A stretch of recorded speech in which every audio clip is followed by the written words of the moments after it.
Hello and welcome to another segment of Supreme Feminine Essence, the Gifts You Were Born With. I'm Mia Saenz, your host, and with me this segment is Claire Sierra. Welcome, Claire. Thank you, Mia. I'm so glad to be talking with you today. This is so fun. I'm glad to have you on. You have this amazing book called The Magdalene Path, and so this is what we're going to talk about, which is really pure, beautiful feminine essence. Would you share your story with us so that the viewers can understand your journey on where you got to this point in life, and then we'll get into questions and answers? Sure, I'd be happy to. So I've been a coach, an art therapist, and somebody working with women for many, many years. I had a private practice, and I was living in a remote part of Oregon along the river. I was married in a great relationship, and I was miserable. Things on the outside looked really, really good, but inside something was lacking, and I knew that there was more. The pieces were in place, and yet I didn't feel really fulfilled, and yet I felt like what I thought was my work, that was my calling. So I started to dig in a bit deeper, and started to get messages, spiritual messages in meditation, that I should be working with the connection or the reawakening of the divine feminine. And some of this started maybe almost 10 years ago. So it was well before anybody was talking about feminine essence or any of that kind of thing. And I didn't really know what that meant. And I started to get guidance that I should connect with Mary Magdalene and tell her untold story.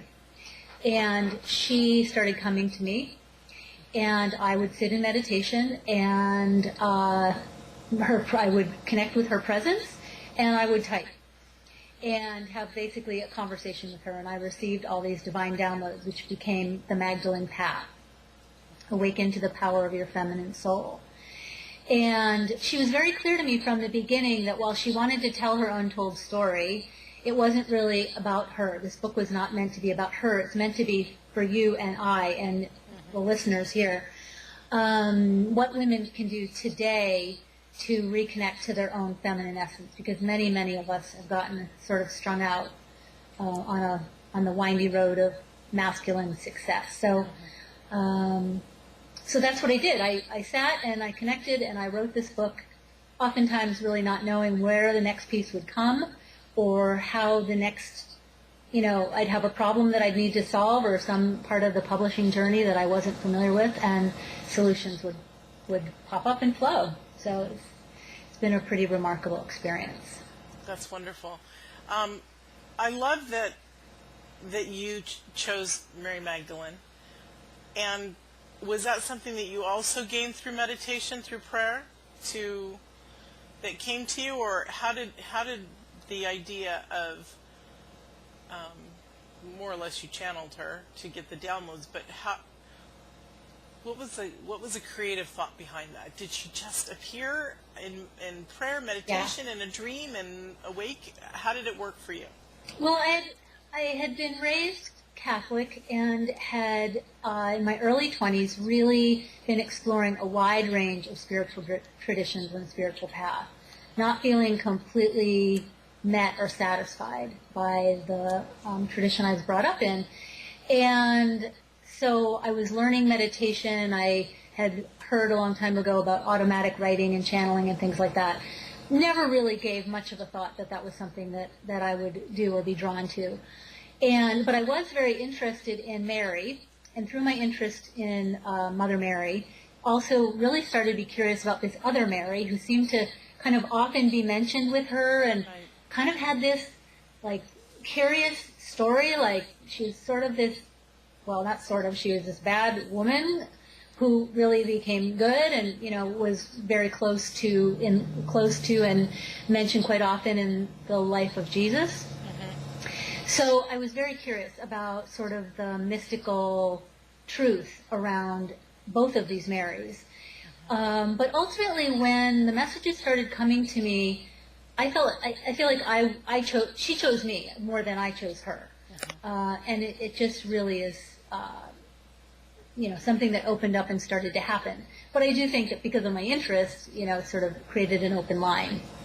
or a willingness or an availability on my part. That's wonderful. I love that.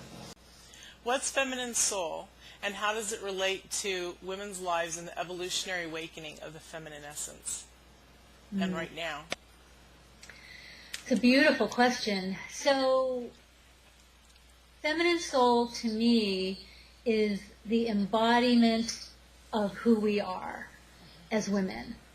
And of course, women have our masculine sides and our feminine sides. Both genders have both. So this is not necessarily talking only about or to women. But feminine soul is the embodied aspect of our own divinity. We could call it the divine feminine, and many do. But I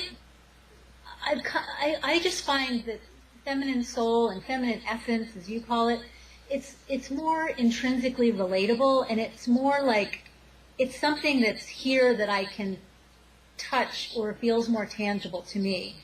Whereas divine feminine can sometimes be like sort of, up here in the esoteric in the stars. It's esoteric lingo that kind of means something, but what? Like what? And how do we? And so, to me, throughout the writing of this book, the receiving, and then the many months of working with all the material and sort of sorting it all out and figuring out what was here, and there was a lot of things in it that came in very personally to me. How much of the personal stuff needs to stay in, and how much of it is really, that's just for me, so that can come out.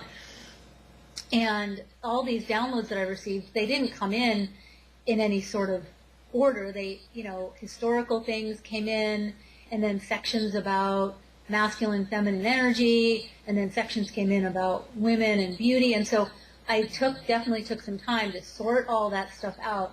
And in doing that, started to really wanted to feel like this book was not only an inspiration and would be, intellectual and heart wisdom that women could consume and be nourished by and be nurtured by, but I also wanted to feel like it was practical, that there was something we could do with that. And really I felt like that was the message of Magdalene from the very beginning, is how her story can be told and retold in a way so we can hear it anew, and so we can connect with a whole different message about who she is, in terms of her being a leader, in terms of her being a spiritual teacher, in terms of her being a partner and a companion of Jesus, and a cohort, an equal, and what that means for us as women, and how we can embody our lives differently as a result of that change in message, and what we can do about all of this today, so that our lives feel more inspired, feel more juicy, feel more delicious, feel more sensuous and flowing, and more in alignment with who we really are and who we've really come here to be. Just like everybody's probably the most well-known story of Mary Magdalene, I even spoke about it on air today on my radio show, was, it's so funny that now I'm interviewing you. I didn't even put the two together when I knew I was interviewing you. Yeah.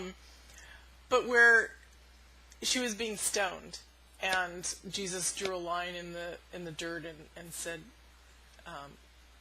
for those who have not sinned, cast the first stone. And then slowly but surely people walked away. But the beauty was, that was her, I think, her awakening point, her beautiful switch in life, that this man could only see her beauty.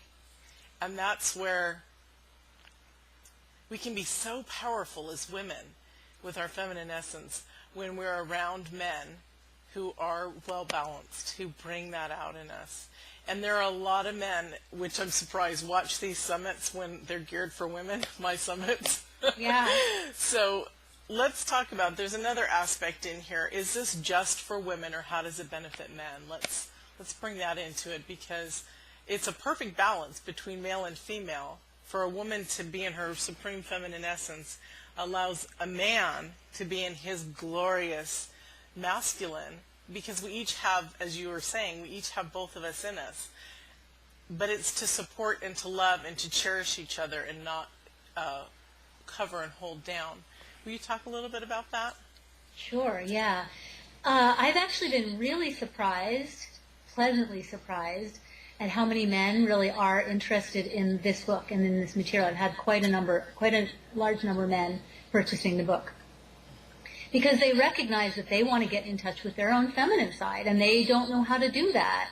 There's a lot of talk out there about connecting with your feminine side, but what does that actually mean, and how do you actually do that?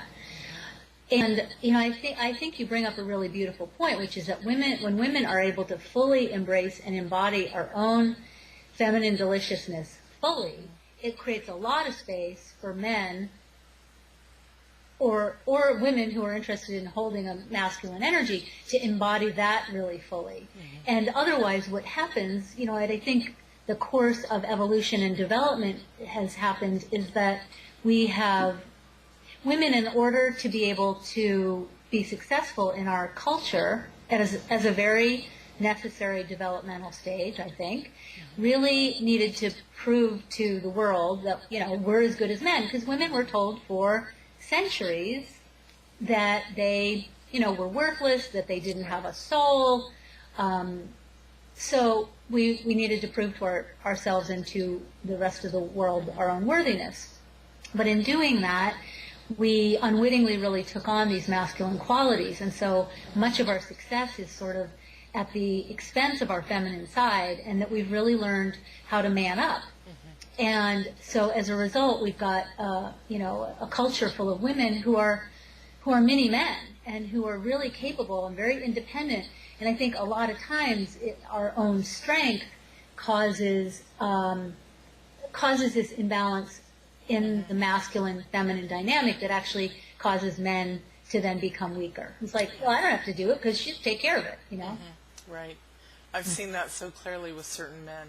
I was very blessed to come across and marry a man who understands how to handle a powerful woman. Yeah. Which I'm grateful for, because some of the other guys that I was dating would just didn't get it. I mean, they had beautiful souls. I just adored them, but they couldn't understand.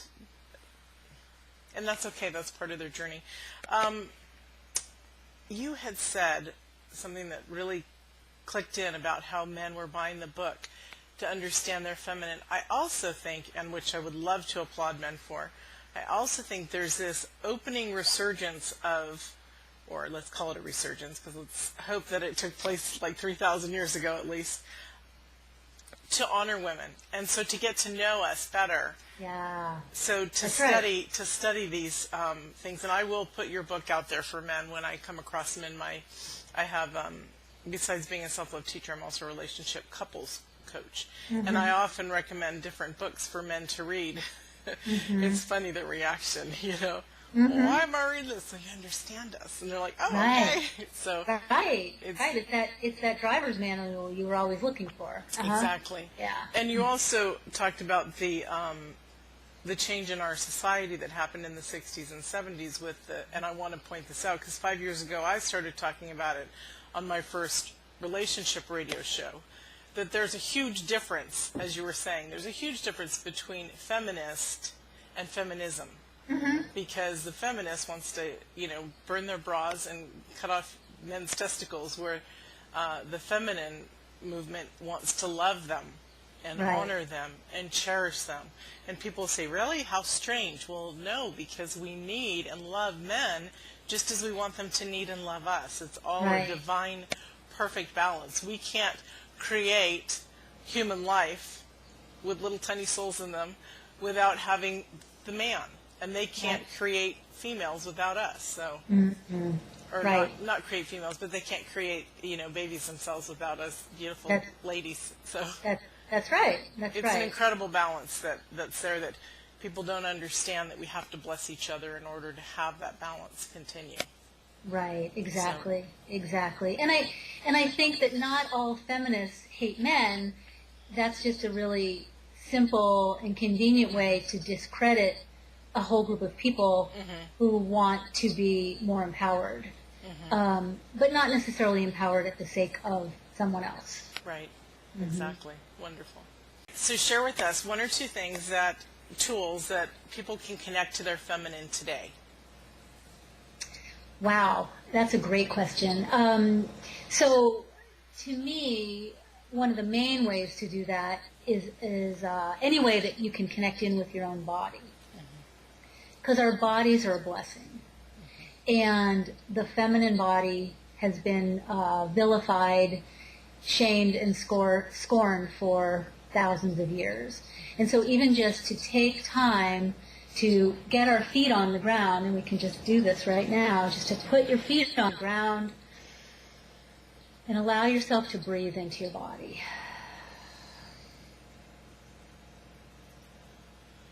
And if your listeners want to do this, watchers want to do this also, to just feel your breath moving into your body and allow it to move deeply into your belly. No force, but just gently allowing.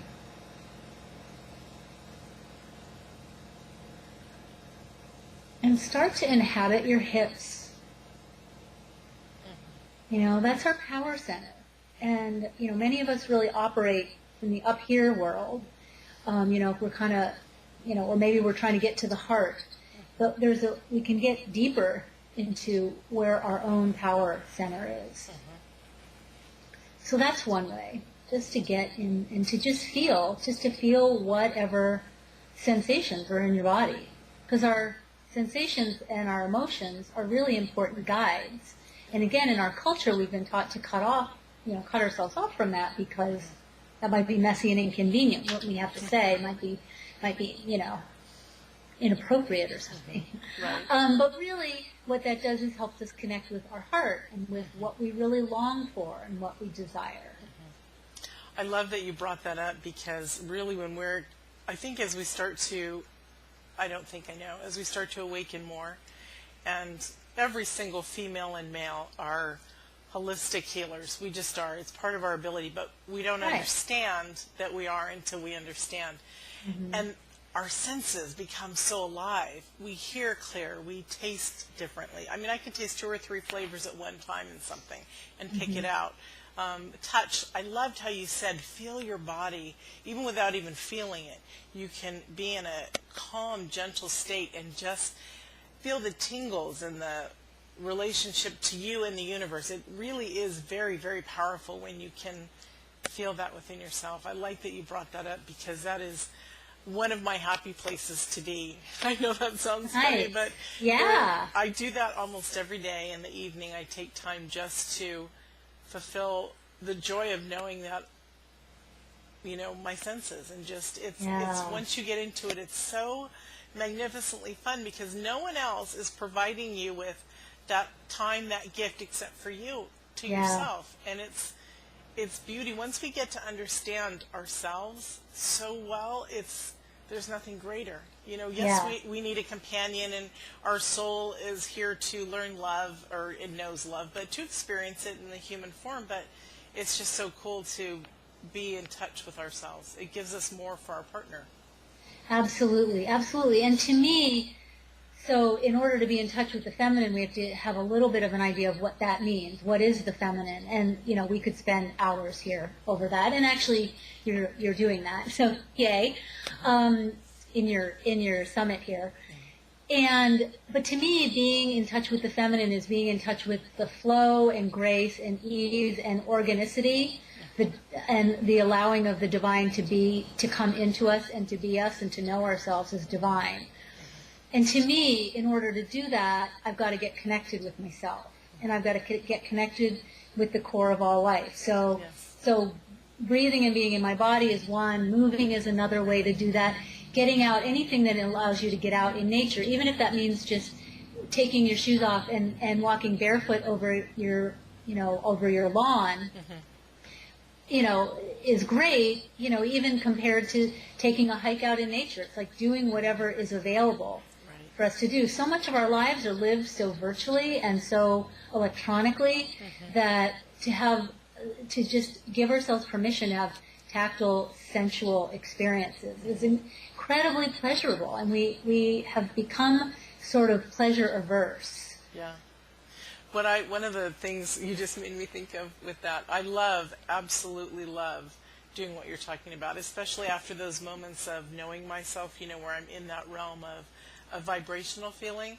I've spotted my husband in the moonlight watching me as I'm out on the grass, even just, I know this sounds funny, but even just like gracefully moving to what is stirring my soul at the moment. And to have a man watch you do your feminine blessings and know that he is honoring you is a magnificent gift. Gift. So. Yeah, and I think that's really one of the sacred relationships of the masculine and the feminine, is for the masculine to create a container, a protective shield, if you will, so that the feminine can sort of expand and explore and do her magic in the world. So that's a really beautiful example. Thank you for sharing that. We are magical. Well, both of us are. We're very magical. But yeah. And don't you believe? At least I do. To claim that, to honor it, to embody it. That I am a magical creature because I'm a gift from the divine. I'm part of the divine. So being that magical creature, and that, I say creature, being that magical, I'll say creature again. I'm a unicorn. No, I'm kidding you. But being as magical as we want to be, as we're really, really amazing animals. We're human animals, but we're just like other mammals. But we're so magnificent because we understand more clearly, and we can speak and we can communicate. We can touch our loved ones. So can other animals, but I mean in a different way. I'm just so grateful that I'm, among the humans. And I think we're really, I'm sorry. No, and I think we're really in a time where it's really important. This message is really important, this whole idea that we're divine, because we forget, and that's part of the enculturation process, and maybe part of the divine plan is all about, we've forgotten and we're in this remembering. And so, but the more we remember and the more we remind ourselves and then remind each other and reflect that to each other, oh my God, what's possible? Yes. So much is possible when I'm connected to me as divine versus me as like, oh my God, this is such a struggle. How am I going to ever make this happen? I can't get my computer to work. I'm having, meltdown about whatever, stuck in traffic, whatever it might be. It's easy to get lost in that dimensional reality because it looks pretty real to me. And yet there's so much more that we can tap into. And I like that you said that, because the fun part of that is when we are stuck in traffic and you set your intention. I always, when I get into my car, especially on Mondays to get to the studio on time, I have a time that I set my intention that I want to be at the studio 15 minutes before. And when we set our intention, we're going to get there, no matter what the traffic is like, no matter anything. So if you shift out of that negative energy of, oh my God, the traffic, and place yourself back into, my intention is, and I know I will be there because that's my divine timing, that's my right. And it's amazing how you meet your goal when you put that forward out to the universe. And same with the silly computer. It's the same thing. Yeah. They're just technical little things. They're just not even obstacles in our path when we learn how to move gracefully through them. Right. And it's magic. Most of this is magic. The fact that you and I are sitting here having this conversation, it's magic. It is magic. It is. It's wonderful. Absolutely. Okay, you have a free gift for us. Yeah. Would you like to talk about that? I would love to tell you about it. So I was really inspired by the theme of feminine essence, the title of your summit here, because it so resonates with my body of work. There's a chapter in the book called Embodying Feminine Essence. And so what I decided to do is create a little, it's not that little, actually, a PDF download that's available for your listeners to go and be able to download that. And there's all kinds of there's a couple of really amazing practices in there, and there's information about like how to embody the light within, and how to connect with your own deeper essence, how to embrace, I'm just trying to remember what all's in there, how to embrace and embody the beauty that you are, like your beauty from the inside out, your beauty Right. from within, and how to shine that out to the world. So the book itself has like 24 different practices. And so I chose this particular group of activities just because I thought it really resonated. So the alignment just seemed perfect for for you this summit. So Yay. yeah, I love that. yeah. So, and they can grab a copy of that by going to magdalenepath.com. It's also will be in the credits Okay, great. at Perfect. the end of this clip. Yeah. Okay, great. So remember, everybody, it's there, and also it's being sent out in your daily email. Excellent. We'll Good. How to get there. Yes, wonderful. And the other thing, I was just having the inspiration to do, Mia, we didn't talk about this, I hope it's okay, but Yes. I just really am inspired by what you're doing and who you're bringing forward. And I know that there might be some women or men that are watching this who might be interested in talking to me more. Yes. So I wanted to offer to the first 5 people who email me a complimentary bliss breakthrough session. And that's like a 30 to 45 minute conversation. It's complimentary and it's a deep dive. We look at where you're blocking your bliss, where your feminine essence isn't coming through, and we look for opportunities for breakthrough. And then if it seems appropriate and it's a fit, we can talk about working more together. But it's no obligation, complimentary. That's and, lovely. And that would be by emailing me at info@magdalenepath.com. Wonderful. So that's info@magdalenepath.com. And that'll also be in the email as well. Okay, great. And then also put that it's for the summit, and Yes. so that she knows why you're coming to her. Where for you this came wonderful. from. Yeah. Yes, yes. Exactly. That's awesome. Yeah. Okay, so we're just about out of time. It goes by fast, doesn't I it? know, yeah. What last messages come from your heart right now that you want us to know?